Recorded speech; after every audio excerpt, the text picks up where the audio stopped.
Geroldus is the family name. So the fact that he is part of this Geroldus family is a problem.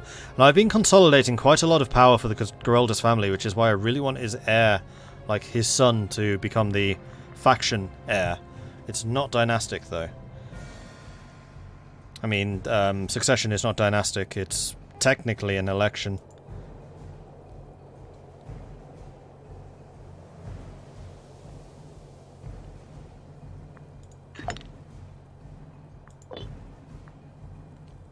And that is true. This guy has no beard, which is very unacceptable. He doesn't even have a moustache. Unlike the glorious beard of our ruler.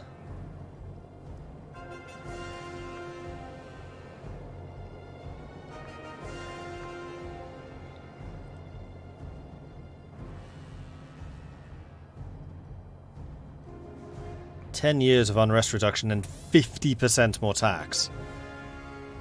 I mean, that's kind of a lot, although they don't actually make much tax. It's not a really big city. I'm just going to demand payment.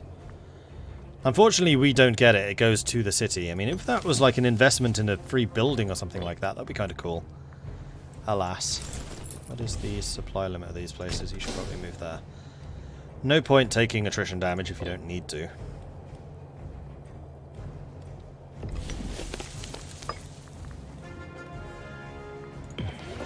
Sonus can finally expand.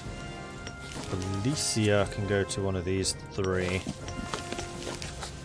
I'm going to say this one just because it's slightly bigger.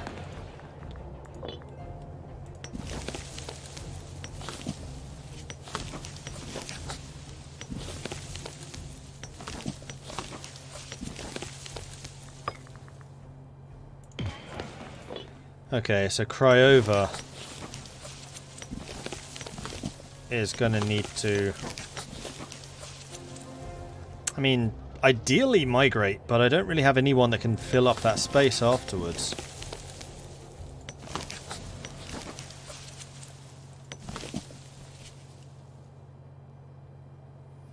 I think the migration's still going to be the best option.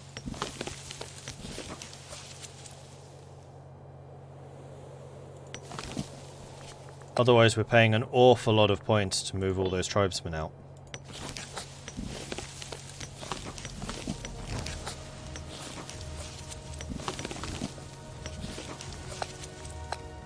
Ah, good. I can move these now. And I can cancel one of these trade routes and buy in grain instead.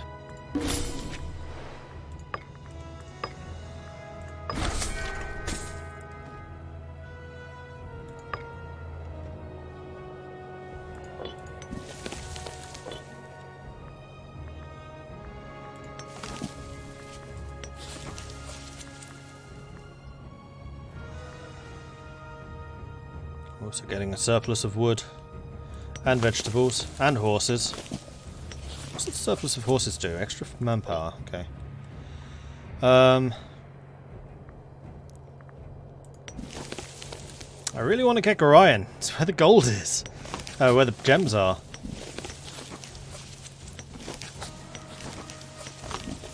Unfortunately, it's not in the same region as this one, so we can't get the automatic surplus of gems. Though eventually we could move all of our slaves there. Oh, that's a slave. Let's move you to Filgen. Where was it? There. Move to Extanes. Can't because you're still disloyal. So what's your population? 5, 9, oh, 8, massive. Let's have you colonize that. Can't until September, never mind. Yeah, I really need to get Cryova's population out.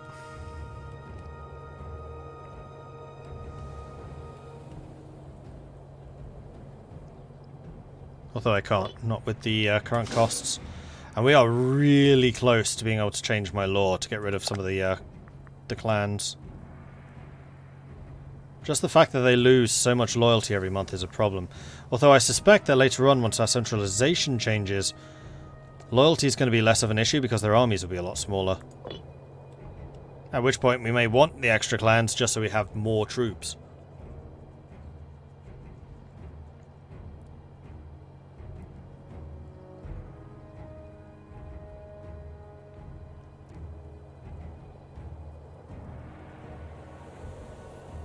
Band of Brothers was an amazing series. Yeah, you're right with that.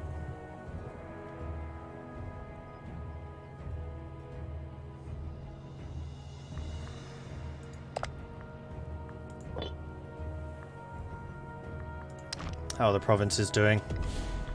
Lugia is still improving. Everywhere else is pretty darn loyal.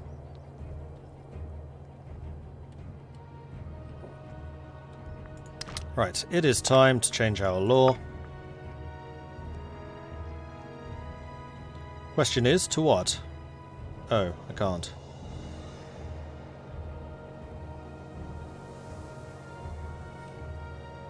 Because all your clan chiefs have to agree to it.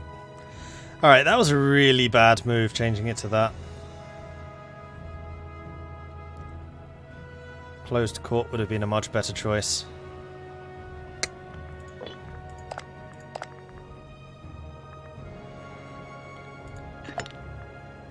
$64.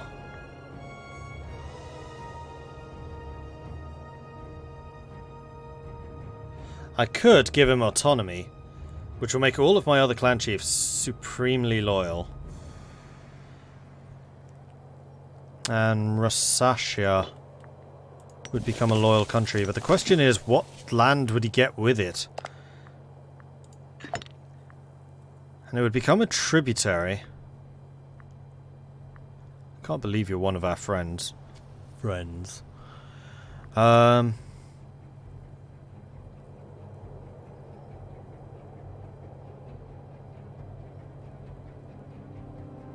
if it's a tributary, we could just invade it again and take it.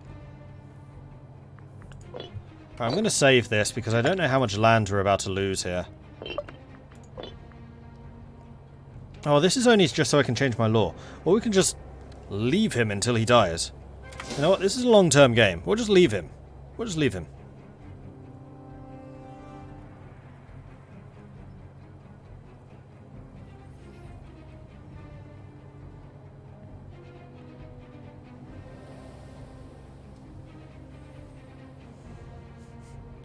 Oh man, Agrippa, I thought you were saying something completely different there. All I saw was that one "I hate" comment. I was like, ah. Okay, you meant Shia LaBeouf. Fair enough. I completely agree with you there. But wow, when I saw that, I was like, ah.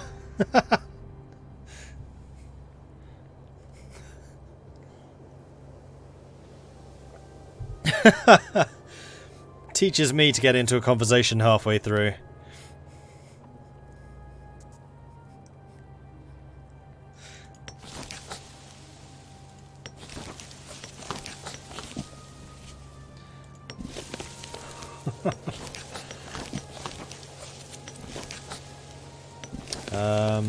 Can I still expand anywhere? Wrong button. That one. Yeah, Arsonis also has a really high population. And is not in a particularly useful location. Although I have Gothinia near enough, which would allow me to repopulate Arsonis. So that's less of a problem than it would be with Amulia. Not Amulia.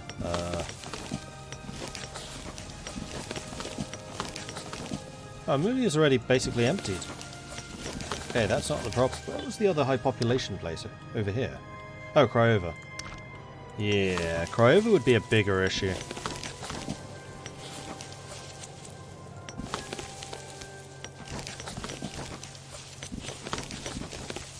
So what kind of trade goods are still over here? A bunch of wild game. Livestock. Bit of grain. Wow, 4 grain in one province? Okay, I want that.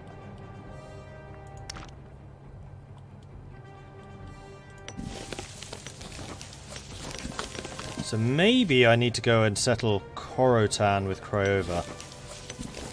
And that would allow me... Actually, Korotan would be a bit of a waste because Philin can get these 3. So maybe a Eladia. Because Philin will get those, you can get these, and that would just leave Dorasetta. Which we could probably do with a small migration.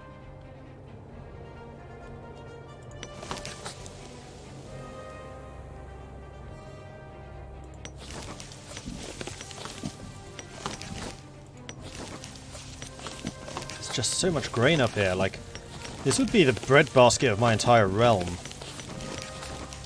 So much population growth from that. Yeah, we're going to move you to Eladia.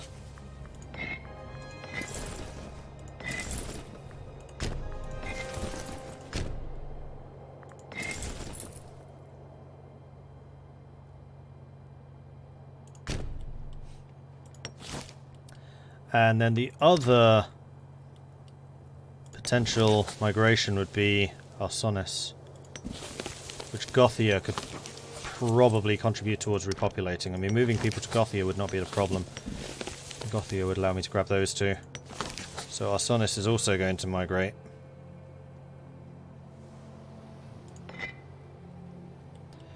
But then the question is, where do I want you to go? Probably somewhere like Astrum, maybe?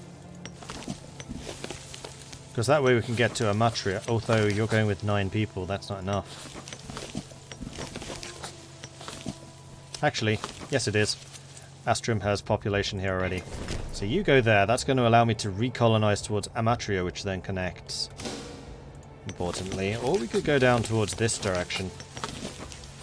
Like get Obatis. I think Obatis is a better spot. Let's go for Obatis.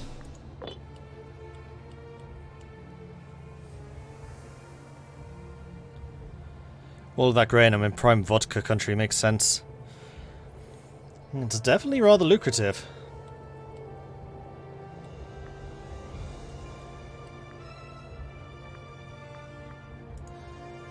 What's the population at now? 148. Not bad. Not bad at all. We're growing.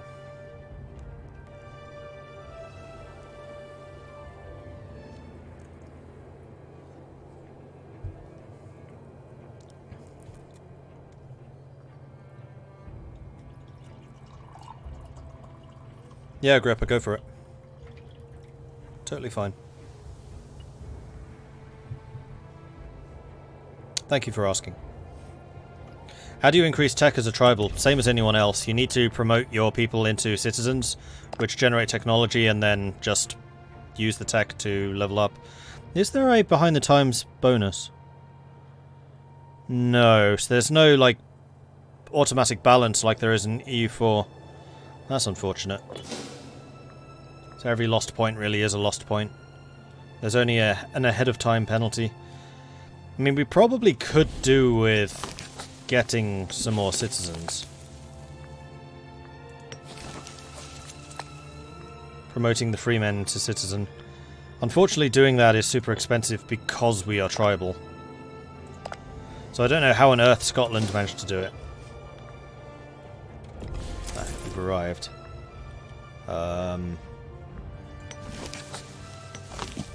It's 11, so you can go to Kuratan, you can get to Sophia. Yeah, we'll do it. Settle. And then you need to colonize this with a tribesman. You have a lot of... Oh, of course, you have all the freemen which were the settlers. And then you, Kuratan. I need to wait until Gladia is dominant culture. Swabian, which it will be. Now, where are my other high populations? That's a 6 in Tandem. And Tandem is a pretty good outpost spot. There's a lot of stuff around. So let's move you to Tandem. Let's move you to Tandem, and you to Tandem. Tandem now has a population of 9, so we need 1 more. That'll do. Perfect. Although we can actually wait a bit, because while these places are completely empty, population growth here is actually really high. Like, they get that recovering province bonus. So not settling these places immediately is actually a good idea. And now we're losing money. Although that should balance itself out, as we did technically just lose 2 big provinces.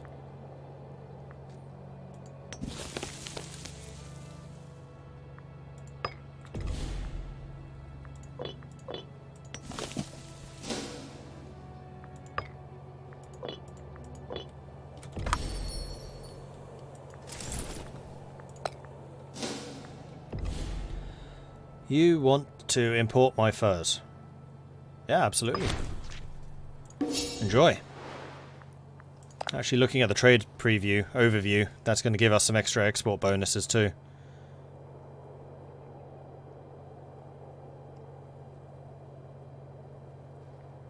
And apparently internal trade is getting me a hell of a lot more. Well, that's because it's exporting to Iberdura, and because all of my citizens are based in Iberdura, we're making more money, because every citizen also generates commerce value.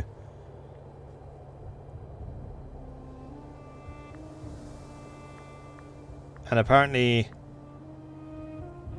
citizens in the capital have a huge efficiency bonus. In fact, everyone does.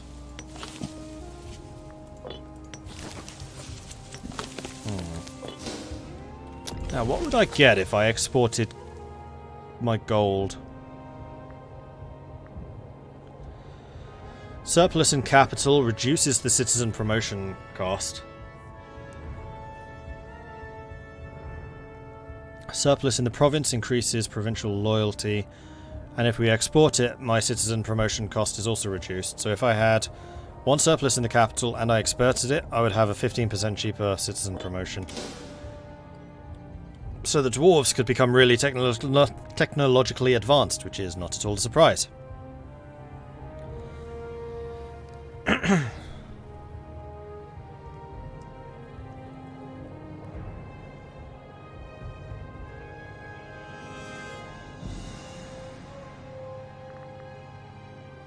Okay, now we're making money again.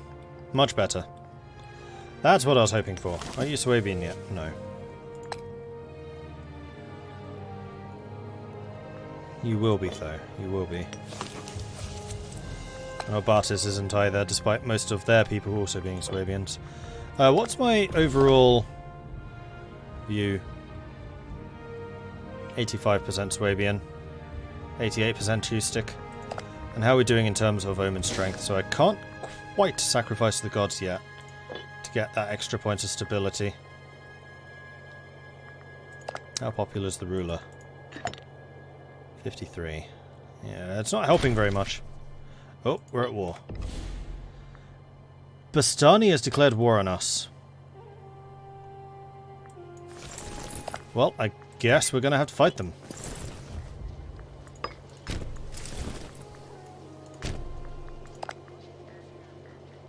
I hugely outnumber you.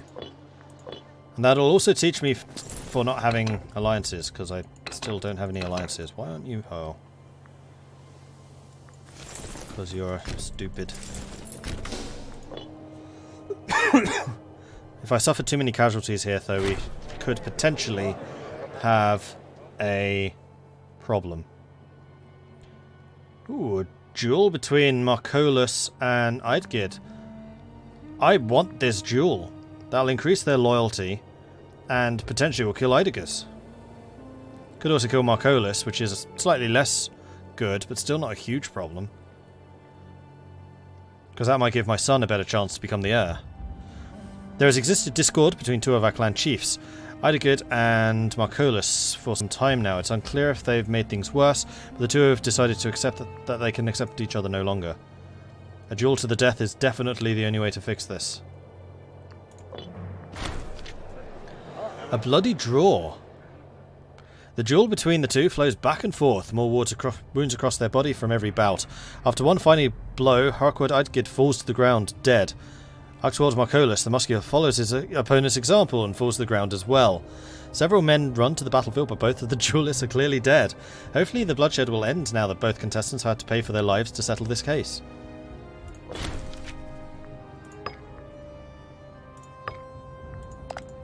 Alright, and the new clan chiefs are really loyal. Well, loyaler.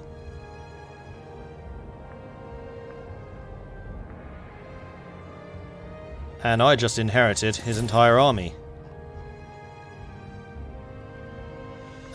Which I am now going to have to pay for.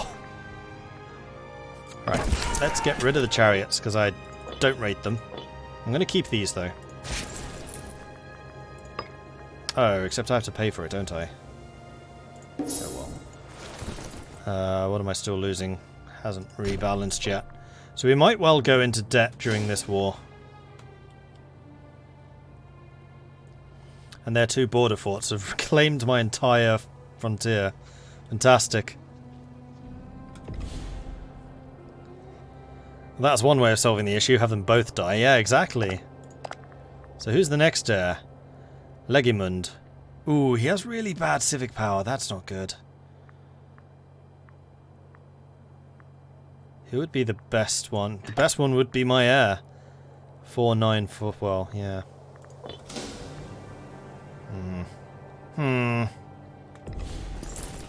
Where's my army? My army is here. Okay.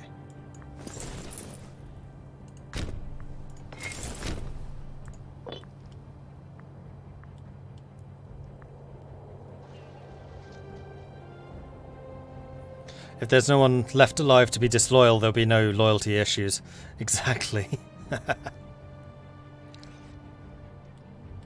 I mean, it's certainly one way of dealing with the problem. Alright, you two have conquered that. So you can start sieging this. You can stand there as a reserve. No? You don't want to... No, don't tell me you're disloyal now. You're not the most loyal, that's for sure. Well, let's bribe your ass. Now? Still not. 75 loyalty. I don't want to exalt you because that pisses everyone else off. Yeah, they're all super loyal. Maybe it takes until the end of the month to... There we go.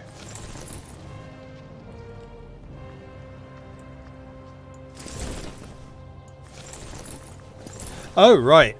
I inherited both of their armies. I totally forgot I inherited both. So we need to get rid of that. And that. And I'd say a couple of those archers.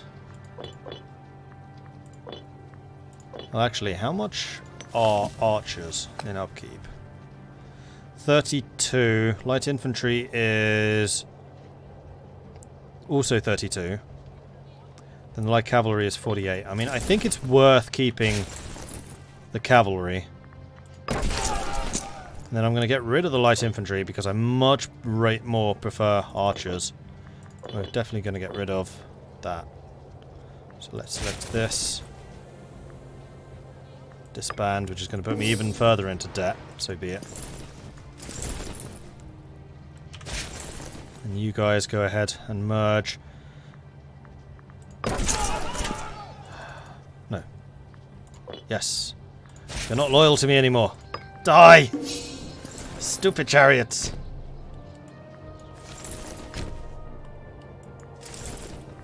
And then these are the retinues of the new chiefs. And they'll be far more loyal because their retinues are much smaller.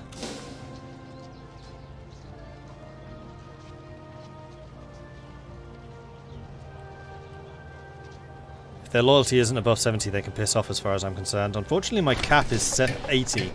So keeping it above 70 is kind of difficult. My financial situation is woeful. Oh no, I lose 2 population, but that does solve my money problems. Kind of. Oh, you've decided not to attack me. Well, alright then. You're my troops. You stay wherever there is a supply limit for you to stay. Okay, supply limits generally are kind of low, so I'm going to split you in half. Probably.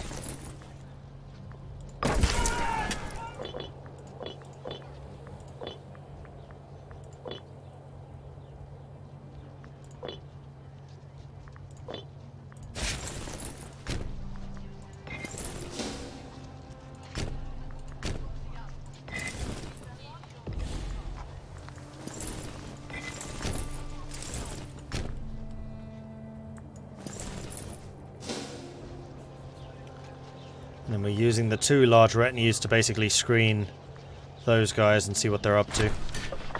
Local tensions. Tensions have been growing between the Swabian colonists and the locals in Exitanis. The locals claim our settlers are rejecting local traditions and power structures. So we can support the Swabians, which increases the loyalty of Walric. And we get 2 free freemen. But we lose a bunch of unrest. But we lose a bunch of loyalty We lose unrest. I'm going to do support their interests, because more population is always more good. Probably.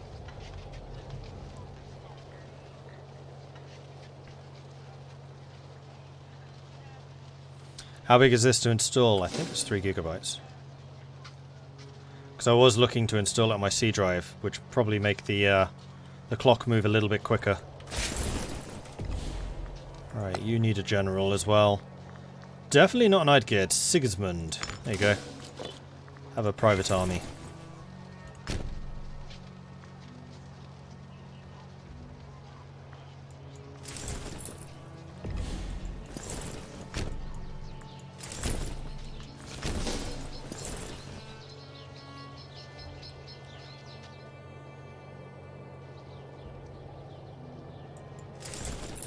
Then I'm going to use my own armies to fight the battles, because that way they get the popularity.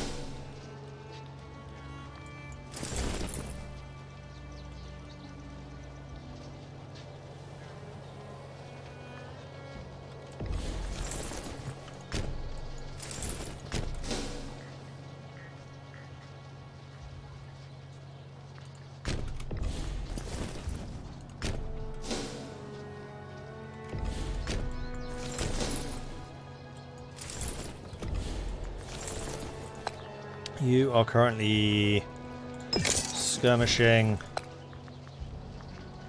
bottleneck. You want to buy stone, which will give all of my forts 10% extra defense. Yeah, sure. Plus money. I'm going to hit you with 19,000. I'm okay with that. Right, what level fort? Level 1. So you need to go there. You need to go there. You need to come over here. Well, actually, you can go and sit on that fort. Probably. So the bottleneck arrive first, 0-0. They have the discipline advantage, so they do 6% more damage and take 6% less damage. However, they're using primarily chariots, which are not great against infantry, but they do have the bonus against light infantry. Archers, no benefit against chariots. And then light horse, good against chariots. Heavy infantry, good against chariots. So we should win this battle, especially now the reinforcements have arrived, pretty conclusively. Although I just realised that my army setup is not correct.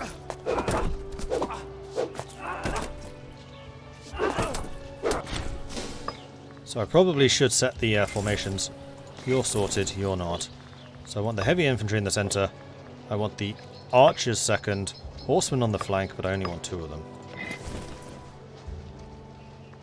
And you're going to be flanked by the light infantry. Okay.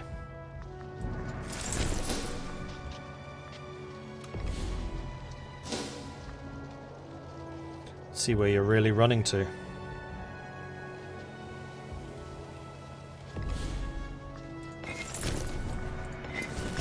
Separate these units so we don't take as much attrition.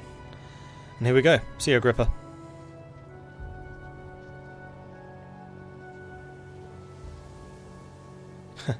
All non-bearded people should be considered hostile. Oh, that would be good. Or was that Ben leaving? Who's leaving? It was Agrippa. Okay, cool. I mean, not cool that you're leaving, but have a good one.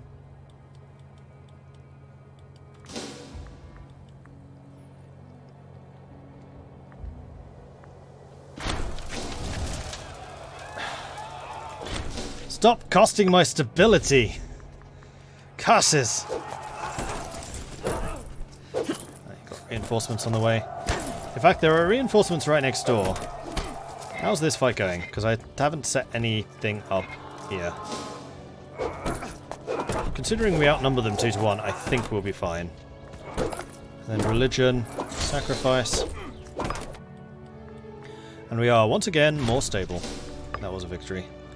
Good. And we won the siege. Good. Keep pressing them.